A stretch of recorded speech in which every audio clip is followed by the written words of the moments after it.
Hi guys, welcome to another episode of current affairs. आज की तारीख है 9 मार्च 2021। हमारे दो चैनल्स हैं, पिनाकल और फ्रंटियर आईएएस, और अगर अभी तक आपने इन चैनल्स को सब्सक्राइब नहीं किया है तो सब्सक्राइब करना बिल्कुल ना भूलिएगा। साथ ही साथ इस बेल आइकन को जरूर प्रेस करना है ताकि हमारी आने वाली हर वीडियो की नोटिफिकेशन आपको मिल सके। हमारी दो वेबसाइट्स हैं sscglpinacle.com और baljiDhaka.com, इन दोनों को विजिट करना बिल्कुल ना भूलिएगा। और ये सेशन दोनों चैनल्स पर सुबह 4 बजे अवेलेबल हो जाता है। साथ ही साथ for daily videos, PDF and monthly magazine आप हमारे टेलीग्राम हैंडल्स फ्रंटियर आईएएस और SSCGL पिनाकल ऑनलाइन को ज्वाइन जरूर करें। स्टार्ट करेंगे प्रीवियस क्विज के साथ। मैंने आपसे पहला क्वेश्चन पूछा था कि किस राज्य ने देश की पहली engineering research and development ER&D नीति लॉन्च की है, तो इसका सही जवाब था कर्नाटका। और दूसरा क्वेश्चन पूछा था कि मार्टियो पेलिकॉन रैंकिंग सीरीज रोम में स्वर्ण पदक किसने जीता है, तो इसका सही जवाब था विनेश फोगाट। स्टार्ट करेंगे फर्स्ट क्वेश्चन। देखो आज के सेशन का, Asia Pacific rural and agriculture credit association के अध्यक्ष के रूप में किसे नियुक्त किया गया है, तो इसका सही जवाब है option number A GR Chintala. तो national bank for agriculture and rural development यानी नाबार्ड के अध्यक्ष GR चिंटाला ने Asia Pacific rural and agricultural credit association APRACA की अध्यक्षता संभाली। चिंटाला DP के गुनासेकरा के स्थान पर यह पदभार ग्रहण करेंगे। EPRACA 24 राष्ट्रों का एक निकाय है जिसमें 88 सदस्य हैं। यह एक अंतर्राष्ट्रीय संगठन है जो बहुत सारी सूचनाओं का आदान प्रदान करता है। इस एसोसिएशन में भारत से 19 साल पहले कोई अध्यक्ष नियुक्त किया गया था। यहाँ पर एक रिविजन की बात करें तो भारतीय अर्थशास्त्री लीगिया नोरनहा को संयुक्त राष्ट्र पर्यावरण कार्यक्रम UNEP के न्यूयॉर्क कार्यालय के सहायक महासचिव और प्रमुख यानी assistant secretary general and head के रूप में नियुक्त किया गया है। नेक्स्ट क्वेश्चन है, स्विस ओपन 2021 में महिला एकल खिताब किसने जीता है, तो इसका सही जवाब है option number C Carolina Marin. तो ओलंपिक चैंपियन कैरोलिना मारिन ने PV सिंधु को हराकर बेसिल में स्विस ओपन का खिताब हासिल किया। भारत की शटलर PV सिंधु ने BWF स्विस ओपन सुपर 300 में रजत पदक हासिल किया। सेमीफाइनल में सिंधु ने डेनमार्क की मिया ब्लिचफेल्ड को हराया था। विक्टर एक्सेल्सन ने स्विस ओपन में पुरुष एकल जीता है। यहाँ पर एक रिविजन की बात करें तो 35वें बॉक्सम इंटरनेशनल टूर्नामेंट स्पेन में किसने स्वर्ण पदक जीता है, तो इसका सही जवाब था मनीष कौशिक। नेक्स्ट क्वेश्चन है, मैत्री सेतु का निर्माण किस नदी के ऊपर किया गया है जो त्रिपुरा और बांग्लादेश में भारतीय सीमा के बीच बहती है, तो इसका सही जवाब है ऑप्शन नंबर डी फेनी। तो प्रधानमंत्री नरेंद्र मोदी 9 मार्च को वीडियो कॉन्फ्रेंसिंग के माध्यम से भारत और बांग्लादेश के बीच मैत्री सेतु का उद्घाटन करेंगे। मैत्री सेतु का निर्माण फेनी नदी पर किया गया है जो त्रिपुरा राज्य और बांग्लादेश के बीच बहती है। मैत्री सेतु नाम भारत और बांग्लादेश के बीच बढ़ते द्विपक्षीय संबंधों यानी बायलैटरल रिलेशंस और मैत्रीपूर्ण संबंधों यानी फ्रेंडली टाइज का प्रतीक है। इसका निर्माण national highways and infrastructure development corporation limited द्वारा 133 करोड़ रुपए की परियोजना लागत से किया गया। 1.9 किलोमीटर लंबा पुल भारत में सबरूम को बांग्लादेश के रामगढ़ से जोड़ता है। बात करें यहाँ पर त्रिपुरा की तो इसकी कैपिटल है अगरतला, गवर्नर है रमेश बायस और चीफ मिनिस्टर है बिप्लब कुमार देब। नेशनल पार्क्स में आता है क्लाउडेड लेपर्ड नेशनल पार्क और राजबरी नेशनल पार्क। वहीं बात करें बांग्लादेश की तो इसकी कैपिटल है ढाका और करेंसी है बांग्लादेशी टका। नेक्स्ट क्वेश्चन देखो, सभी महिला अधिकारियों द्वारा संचालित भारतीय नौवहन निगम के जहाज MT स्वर्ण कृष्ण को हरी झंडी किसने दिखाई, तो इसका सही जवाब है option number D Mansukh Mandaviya. तो केंद्रीय मंत्री मनसुख मंडाविया ने भारतीय नौवहन निगम यानी शिपिंग कॉर्पोरेशन ऑफ इंडिया के एक जहाज को हरी झंडी दिखाई जिसमें चालक दल यानी क्रू में सिर्फ महिलाएं हैं। यह विश्व समुद्री इतिहास में पहली बार हुआ है कि सभी महिला अधिकारियों द्वारा संचालित एक जहाज को रवाना किया जा रहा है। यह एक तेल उत्पाद टैंकर है जिसे 2010 में बनाया गया था और इसे शिपिंग कॉर्पोरेशन ऑफ इंडिया द्वारा संचालित किया जा रहा है। यहाँ पर एक रिविजन की बात करें तो इंटरनेशनल विमेन्स डे की थीम है women in leadership achieving an equal future in a कोविड-19 वर्ल्ड। नेक्स्ट क्वेश्चन देखो, दिग्गज भारतीय एथलीट ईश्वर सिंह देओल का हाल ही में निधन हो गया। वह निम्नलिखित में से किस पुरस्कार के प्राप्तकर्ता थे, तो इसका सही जवाब है ऑप्शन नंबर बी ध्यानचंद पुरस्कार। तो ध्यानचंद राष्ट्रीय खेल पुरस्कार से सम्मानित प्रसिद्ध भारतीय एथलीट ईश्वर सिंह देओल का 91 वर्ष की आयु में निधन हो गया।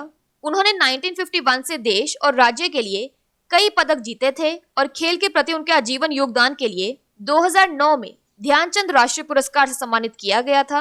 उन्होंने पहले 3 एशियाई खेलों में प्रतिस्पर्धा की थी और 1954 में मनीला फिलीपींस में आयोजित दूसरे एशियाई खेलों में कांस्य पदक जीता था।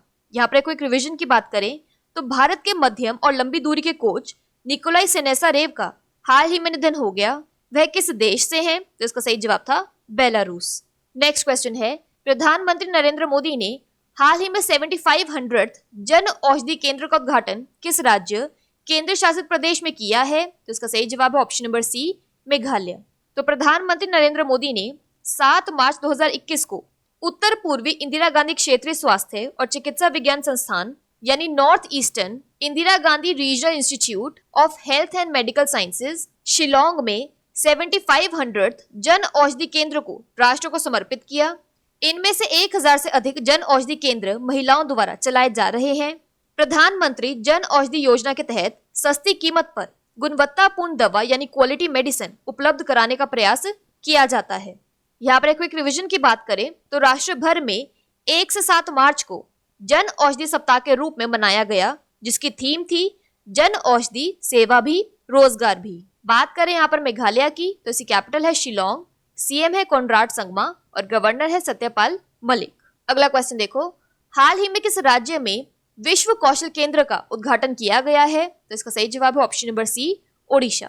तो मुख्यमंत्री नवीन पटनायक ने भुवनेश्वर में एक प्रमुख उन्नत कौशल प्रशिक्षण संस्थान यानी premier advanced skill training institute world skill centre का उद्घाटन किया है। यह ओडिशा कौशल विकास परियोजना के तहत एशियाई डेवलपमेंट बैंक और नॉलेज पार्टनर के रूप में ITEES सिंगापुर की सहायता से बनाया गया है। यह लगभग 1342.2 करोड़ रुपए के बजट में स्थापित किया गया है। वर्ल्ड स्किल सेंटर विश्व कौशल प्रतियोगिता यानी वर्ल्ड स्किल कंपटीशन के लिए ओडिशा के युवाओं को तैयार करने के लिए नोडल एजेंसी के रूप में कार्य करेगा। बात करें यहाँ पर ओडिशा की तो इसकी वर्ल्ड हेरिटेज साइट्स में आता है सन टेम्पल कोणार्क, डैम्स और रिवर्स में आता है हीराकुंड डैम महानदी और Indravati dam Indravati. National parks में आता है Bhitarkanika national park, Similipal national park. Famous lakes में आता है चिलिका लेक। ओडिशा की कैपिटल है भुवनेश्वर, गवर्नर है गणेशी लाल और चीफ मिनिस्टर है नवीन पटनायक। अगला क्वेश्चन देखो, स्वाधीनता पुरस्कार किस देश का सर्वोच्च नागरिक पुरस्कार है? तो इसका सही जवाब है ऑप्शन नंबर सी, बांग्लादेश। तो बांग्लादेश ने वर्ष 2021 के लिए बांग्लादेश के सर्वोच्च नागरिक पुरस्कार यानी स्वाधीनता पुरस्कार से सम्मानित करने के लिए 9 व्यक्तियों और एक संगठन के नामों की घोषणा की है। 4 व्यक्तियों को बांग्लादेश मुक्ति संग्राम यानी बांग्लादेश लिबरेशन वॉर में उनके योगदान के लिए स्वतंत्रता सेनानियों की श्रेणी में पुरस्कार के लिए मरणोपरांत चुना गया है। संगठनों की श्रेणी में बांग्लादेश कृषि अनुसंधान परिषद यानी बांग्लादेश एग्रीकल्चरल रिसर्च काउंसिल को अनुसंधान और प्रशिक्षण यानी रिसर्च एंड ट्रेनिंग के लिए नामित किया गया है। यह पुरस्कार बांग्लादेश के स्वतंत्रता से पहले 1977 से दिया जाता रहा है। पुरस्कार पाने वालों को 1 स्वर्ण पदक और 5 लाख का नकद पुरस्कार मिलता है।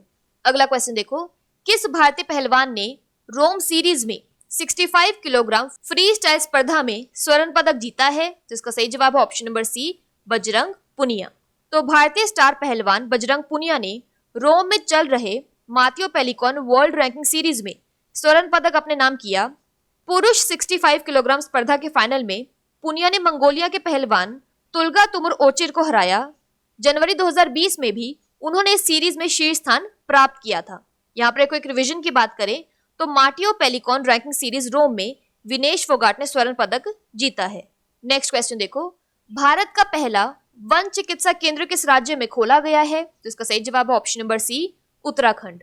तो उत्तराखंड वन अनुसंधान की ओर से कालिका रिसर्च सेंटर में जापानी तकनीक पर आधारित देश के पहले हीलिंग सेंटर वन चिकित्सा केंद्र की स्थापना की गई है। कालिका रानीखेत में भारत का पहला हीलिंग सेंटर खोला गया है। रानीखेत जैव विविधता यानी बायोडायवर्सिटी की दृष्टि से समृद्ध क्षेत्र यानी रिच एरिया है। 5 हेक्टेयर वन क्षेत्र में विकसित केंद्र में 2 ट्री हाउस और जंगल वॉक के लिए पगडंडी यानी फुटपाथ बनाई गई है। सेंटर बनाने का उद्देश्य तनावग्रस्त लोगों को तनाव से बाहर निकालने के साथ ही लोगों में जंगलों के प्रति लगाव पैदा करना है। बात करें यहाँ पर उत्तराखंड की तो इसके डैम्स और रिवर्स में आता है लखपत डैम यमुना, टेहरी डैम भागीरथी और Ramganga dam Ramganga. National parks में आता है Nanda Devi national park, Jim Corbett national park, Gangotri national park और गोविंद नेशनल पार्क। उत्तराखंड की कैपिटल है देहरादून और गरसेन। गवर्नर है बेबी रानी मौर्य और चीफ मिनिस्टर है त्रिवेंद्र सिंह रावत। बात कर लेते हैं आज के सेशन के क्विक समरी की। तो Asia Pacific rural and agricultural credit association के चेयरमैन बन गए हैं GR Chintala. Women singles Swiss Open 2021 जीता है कैरोलिना मारिन ने। मैत्री सेतु ब्रिज का निर्माण फेनी रिवर के ऊपर किया गया है जो इंडिया और बांग्लादेश के बीच बहती है। SCI वेसल MT स्वर्ण कृष्ण को मनसुख मंडाविया ने फ्लैग ऑफ किया है। ध्यानचंद अवार्ड के रेसिपिएंट ईश्वर सिंह दियोल का हाल ही में निधन हो गया। 7500th जन औषधि केंद्र का उद्घाटन मेघालय में किया गया है। वर्ल्ड स्किल्स सेंटर का उद्घाटन ओडिशा में किया गया है। स्वाधीनता पुरस्कार बांग्लादेश का हाईएस्ट सिविलियन अवार्ड है। 65 kg फ्रीस्टाइल इवेंट रोम सीरीज में गोल्ड बजरंग पुनिया ने जीता है और इंडिया का पहला फॉरेस्ट हीलिंग सेंटर उत्तराखंड में खोला गया है।